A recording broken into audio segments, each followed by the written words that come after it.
Hi, my name is Darren Joseph from HCJ.tax, and we're the team that seeks to demystify that sometimes confusing world of international tax. And today we have the honor and privilege of having another conversation with Mark. Mark, would you like to introduce yourself? I'm Mark Morris. I'm based in Zurich. I've been here for nearly 30 years, and I've exclusively devoted myself to automatic exchange of information since the year 2000.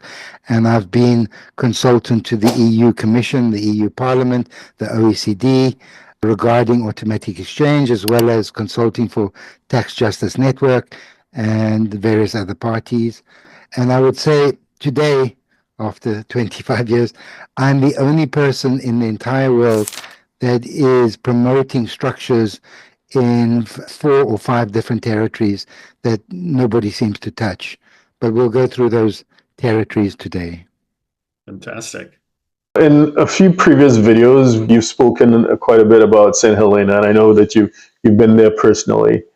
Why do you think it has never really been used as an international wealth planning center or a structure? Well, there's a few reasons, mostly because the majority of people, as learned as they are, don't know where St. Helena is. They may know that Napoleon was exiled there, and a lot confuse that with Elba, the previous exiled place. They've never promoted themselves. I was there with the economic development minister, and I said, why have you not promoted yourselves as a financial center? And they said, well, we don't have accountants and lawyers here. Because, in fact, there's no lawyer on the island. The lawyer is a public solicitor. And I went to ask him all questions. And he said, look, I'm not a corporate guy. If you murder somebody, I can help you. But corporate law, I don't know. And then he said, I think you can't open a company here if you're non-resident. But he said, and he looked up clickety-click on his computer, but he couldn't find the citations on that. So he said, I don't know where I read. But then I started meeting the economic minister, the treasury guy, and then finally the registrar and the tax commissioner and the chief magistrate, which was the final definitive. No, non-residents can open up a company, can be 100%, no problem.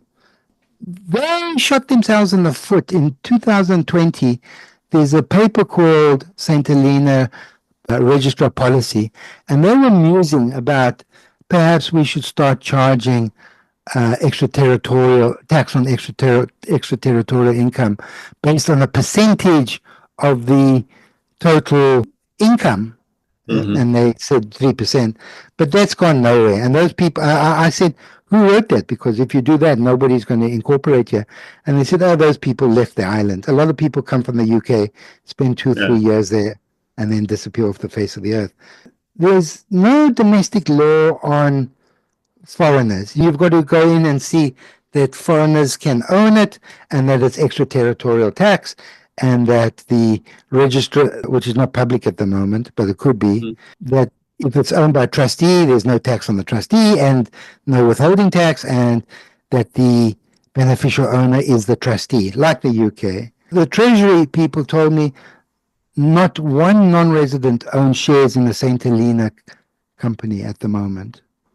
I am certainly a pioneer, and pioneer is one with arrows in his chest, because I took a big chance going there, and they could have just turned around like the lawyer, the solicitor on the first day, and said, I think you can't own a company if you're 100% a non-resident. But then everybody knows there's no law against that. You can just have the address.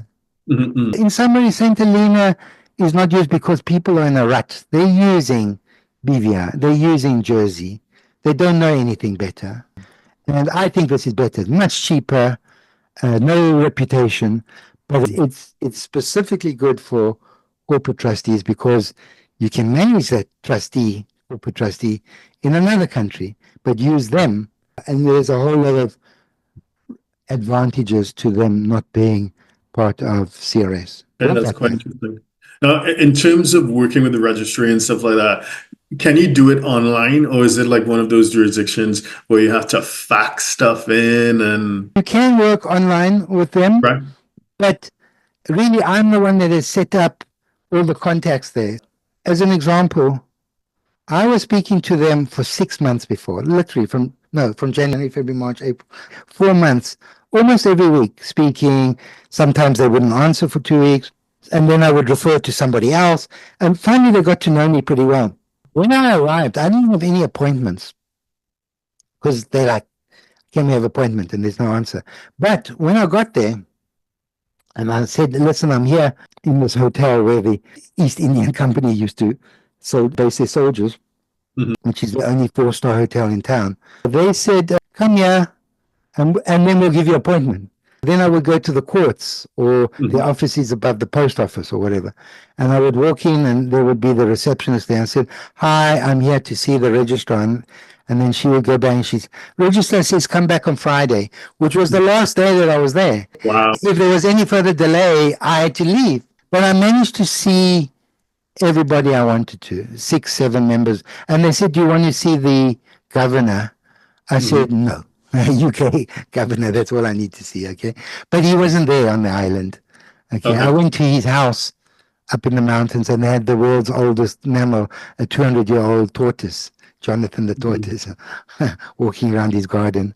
But I've had run-ins with governors on Pitcairn and so on. I'd rather deal with the locals. And then they said, because I told them I'm going to the Falklands in a few months' time. And they said, well, do you want to introduce you to the governor there? I said, maybe. I don't think so. But essentially, you've made the contacts, you have the relationships. So if anyone wants to avail themselves of the structure, you have a system in place that makes it as frictionless as I have the registered office. I have, and I can tell you what to say, which papers to fill in, etc. There's not many. There's only 4 papers, which the lawyer gave me. Fantastic. Thank you. Mark, if someone wanted to get in touch with you, what's the best way to do so? As I travel a lot, the best way to get hold of me is via my website, co-ownershiptrust.com. And then you can email me or try to get hold of me by phone, but that depends on the country that I'm in. If they've got cell phone coverage, I go to some really remote places in the world, Falkland Islands, St. Helena, etc. So the best is via my website.